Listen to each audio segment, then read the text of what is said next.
Le drame s'est donc produit devant la discothèque Théâtro en plein centre de Lille. Une fusillade qui a éclaté vers 3 h du matin et le bilan est très lourd. 2 morts, 1 blessé grave, 4 blessés légers. Écoutez les précisions du sous-préfet.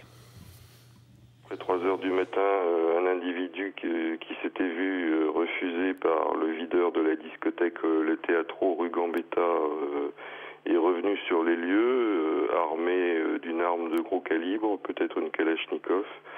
Il a malheureusement tiré dans l'enceinte de la discothèque, tuant 2 personnes, dont une employée du vestiaire et un usager, et en blessant 4 autres.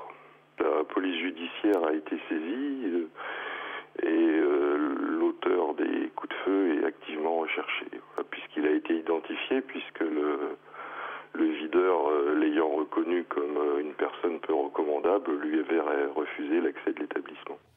Julien Migaud-Muller, vous êtes en contact avec les autorités sur place. Quelles sont les toutes dernières informations dont vous disposez ? Alors, on va revenir déjà sur les faits, sur le contexte. La fusillade s'est déroulée cette nuit vers 3 h, on le savait. Un homme s'est fait refouler de la discothèque Le Théâtro à Lille, puisqu'il n'a pas été jugé fréquentable, tout simplement, par le videur. Alors, en guise de vengeance, il est revenu un petit peu plus tard avec une arme lourde de gros calibre. La préfecture, d'ailleurs, évoque une Kalachnikov. Le suspect est ensuite rentré dans l'entrée de la discothèque.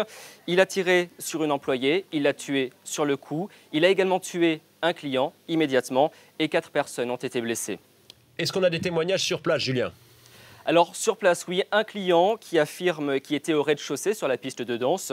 Il a entendu une détonation, il a cru que c'était un pétard. Il affirme ensuite avoir vu un mouvement de foule, mais la foule a été contenue dans la discothèque le temps de bloquer les accès. Il a également vu une personne baignée dans une mare de sang. Julien, est-ce qu'on en sait un petit peu plus sur le profil du suspect ? Alors non, on ne sait pas grand-chose pour l'instant sur cet homme, mis à part qu'il était connu des services de police.